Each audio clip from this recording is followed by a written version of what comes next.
Kami pernah menginjakan kaki di tanah suci-Mu ya Allah.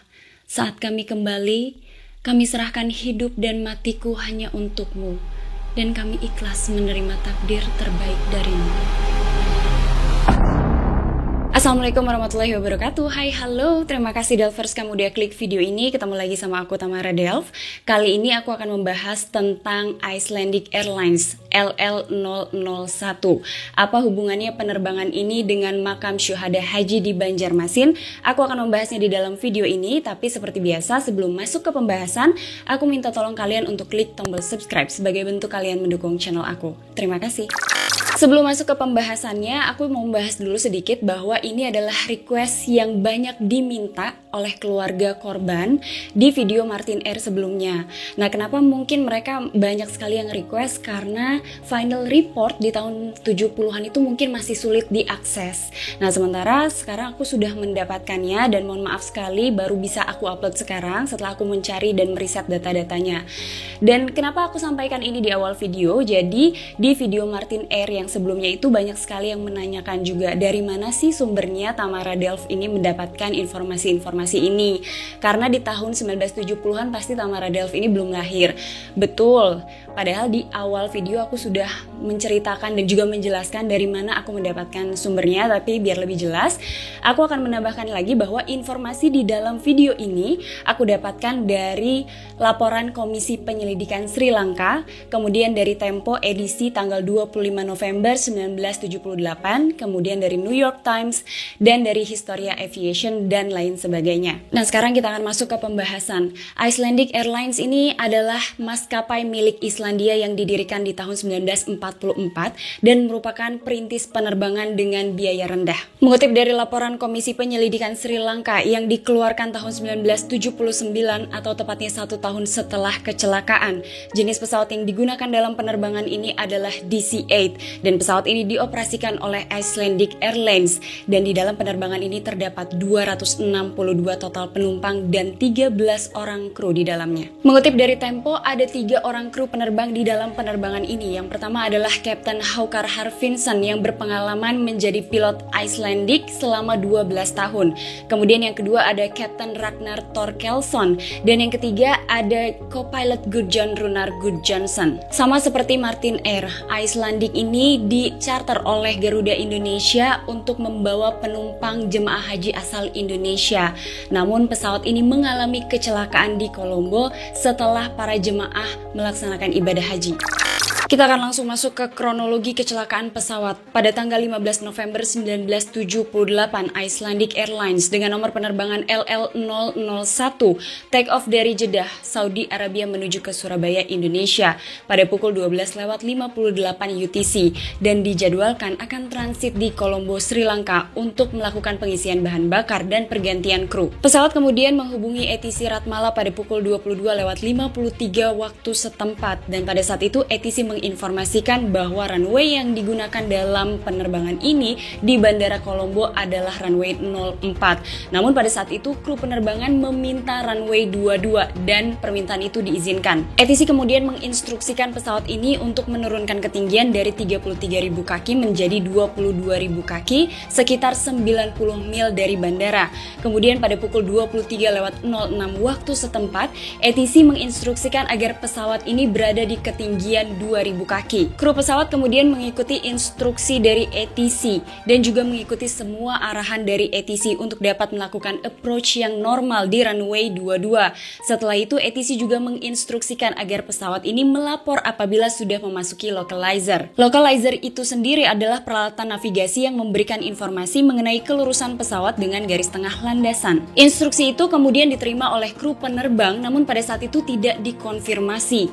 ATC terus memberikan data mengenai jarak dan juga ketinggian pesawat dan pesan terakhir dari ATC tercatat pada pukul 23:27 waktu setempat. Pesan dari ATC ini adalah 55001 sedikit ke kiri dari garis tengah sangat sedikit ke kiri dari garis tengah. Masih di pukul 23:07 pada saat itu kru pesawat menjawab Roger. Kemudian posisi pesawat ini berada 2 mil sebelum menyentuh landasan dengan ketinggian 650 kaki. ATC kemudian sudah dapat melihat pesawat ini dengan langsung. Namun ternyata ATC melihat pesawat ini terbang dengan sangat rendah. Lalu ATC mencoba menghubungi pesawat ini 2 kali dengan menyebutkan 55001. Apakah Anda mengalami masalah? Namun transmisi pada saat itu tidak bisa diterima oleh pesawat karena ternyata mereka berada di frekuensi yang berbeda. Kemudian lama-kelamaan pesawat ini hilang dari pandangan ATC dan tiba-tiba saja muncul sebuah bola api tepat di tempat hilangnya pesawat ini. Pesawat menabrak perkebunan karet dan juga kelapa, jaraknya sekitar 1,1 mil dari landasan pacu. Kemudian pesawat hancur karena tumbukan dan ledakan. Mengutip dari Tempo edisi tanggal 25 November 1978, ada kesaksian dari salah satu penumpang selamat yang bernama Bapak Haji Abikarsa yang merupakan wartawan dari Banjarmasin Pos. Sebelum musibah terjadi, mendadak ada pemberitahuan tanda bahaya. Mula-mula pesawat tergoncang dengan keras, kemudian perut pesawat ini menabrak ujung-ujung pohon lalu pesawat jatuh. Hempasan dan juga goncangan terasa sangat keras. Setelah itu ia mendengar teriakan dan juga rintihan dari berbagai sudut. Lalu beliau segera membuka safety belt dan segera mengajak istrinya keluar. Nah, kursi beliau ini berada di sebelah kiri di bagian ekor dekat dengan pintu darurat. Kemudian ia melihat api membesar di sayap sebelah kanan, lalu ia mencoba untuk memecahkan kaca pesawat namun usahanya gagal. Lalu sang istri ini melihat ada lubang di bagian belakang pesawat. Ternyata ekor pesawat ini terlepas dan bagian perut terbuka, sehingga dalam waktu singkat beliau berusaha untuk memecahkan puing-puing pesawat dan segera keluar bersama dengan istrinya. Baru 2 meter kemudian mereka tiba-tiba saja terperosok di antara puing-puing pesawat. Beruntung bisa segera bebas. Kemudian mereka berlari. Ketika itulah terdengar pertama kali ledakan. Kemudian mereka tiarap. Setelah itu mereka berlari lagi. Jarak 10 meter terdengar lagi ledakan yang kedua, lalu mereka tiarap lagi. Beberapa menit kemudian polisi, ambulans dan juga pemadam kebakaran tiba. Kemudian beliau dengan menggunakan bahasa Inggris segera meminta pertolongan orang-orang di sekitar agar membawa korban langsung ke rumah sakit. Evakuasi segera dilakukan setengah jam setelah terjadinya kecelakaan. Setidaknya ada 5 mobil pemadam kebakaran yang langsung diterjunkan ke lokasi. Namun pada saat itu mereka mengalami kesulitan karena medan yang cukup berat. Nah, salah satu tim evakuasi adalah pejabat otoritas penerbangan sipil Sri Lanka. 183 orang meninggal, 32 orang luka berat dan 47 orang selamat tanpa cedera. Beberapa instrumen dari kokpit yang ada di daerah sekitar kemudian difoto dan diambil untuk dilakukan penyelidikan. Para penumpang yang selamat ini kemudian dibawa oleh 2 pesawat DC milik Garuda Indonesia dan tiba di Bandara Halim Perdana Kusuma pada tanggal 19 November. Kemudian beberapa penumpang selamat ini diistirahatkan di Hotel Indonesia Sheraton dan sebagian yang terluka dirawat di salah satu rumah sakit di Jakarta. Sementara itu ada 2 pesawat Hercules milik TNI AU yang kemudian mendarat di Bandara Syamsuddin Nur dan membawa 111 peti jenazah.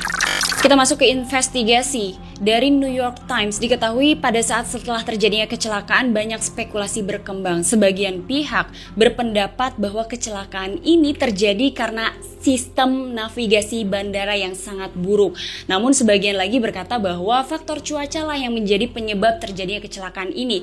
Namun sebagian pihak lagi mengatakan bahwa ini adalah kesalahan dari awak penerbang. Setelah dilakukannya penyelidikan diketahui beberapa faktor terlibat di dalam kecelakaan ini. Salah satunya adalah karena kegagalan awak pesawat untuk mematuhi prosedur approach atau pendekatan. Maka dikeluarkanlah rekomendasi oleh tim penyelidik atau tim penyidik dari Sri Lanka, yaitu adalah untuk memperbaiki sistem navigasi bandara dan juga sistem pelatihan pilot. Presiden Soeharto dan juga Ibu Tien sempat menjenguk korban selamat dari kecelakaan ini di Rumah Sakit Cipto Mangunkusumo. Seperti yang sudah aku sampaikan tadi, setelah pesawat Hercules milik TNI AU ini membawa 111 peti jenazah, kemudian jenazah dimakamkan dengan prosesi militer. Prosesi pemakaman selesai sekitar pukul 21:30 waktu setempat. Hari itu semua tempat hiburan ditutup seperti restoran, bar, atau bioskop sebagai bentuk untuk menghormati para syuhada haji. Makam syuhada haji ini terletak di Jalan Ahmad Yani kilometer 24 Kota Banjarbaru yang merupakan tempat peristirahatan terakhir para syuhada haji atau korban tragedi Kolombo. Turut berduka cita yang sedalam-dalamnya kepada seluruh keluarga korban. Semoga selalu diberikan kekuatan dan juga ketabahan. Dan insya Allah seluruh korban meninggal dicatat pahalanya sebagai pahala syahid. Dan semoga seluruh amal ibadahnya diterima di sisi Allah. Dan aku juga berharap dan juga berdoa agar kejadian ini tidak akan pernah terulang lagi. Itulah informasi tentang tragedi Kolombo di tahun 1978. Mohon maaf apabila ada kesalahan dalam penyebutan nama atau tempat. Dan untuk kalian Delvers yang tinggal di daerah Banjarmasin, apabila mengetahui informasi lebih tentang makam syuhada ini, boleh menceritakan di kolom komentar. Terima kasih. Halo Delvers, sekarang aku akan membacakan salah satu komen terunik dari sekian banyak komen yang datangnya dari Kak Rahmat. Terima kasih Kak, komennya ini bagus banget. Isinya adalah, Assalamualaikum, selamat siang dari ETC Halim. Melaporkan siang ini untuk pesawat Tamara Delft Airlines TDA dengan kode penerbangan TDA 104. Saat ini pesawat Anda berada di ketinggian 99.500 subscriber. Mohon dinaikkan ketinggiannya ke 100.000 subscriber.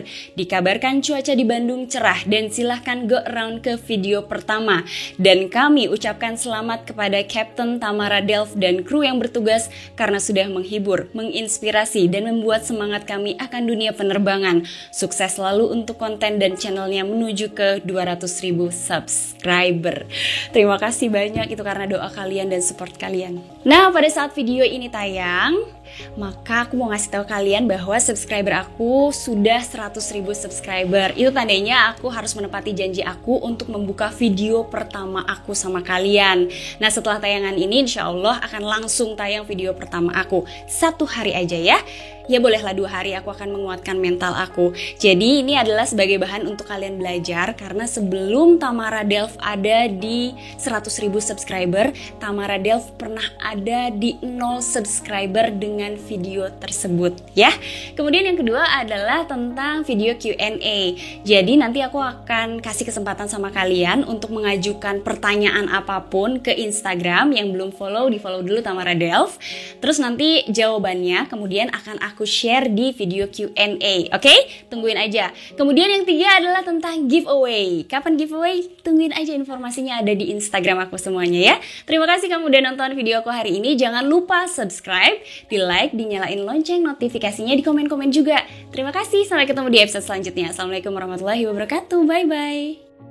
Pada nungguin bloopers ya, hari ini gak ada dulu ya, biar kalian gak bosen. Sebagai gantinya aku mau curhat aja sedikit. Aku mau minta doanya sama kalian supaya pada saat kondisi Indonesia ini, pandemi di Indonesia ini sudah lebih baik, aku punya cita-cita untuk berkunjung ke makam syuhada haji di Banjarmasin dan juga di Surabaya. Doakan ya, semoga cita-cita aku terkabul dan bisa ketemu juga sama Delvers di Banjarmasin dan Surabaya. Mana suaranya dong, komen-komen di bawah sini. Makasih ya.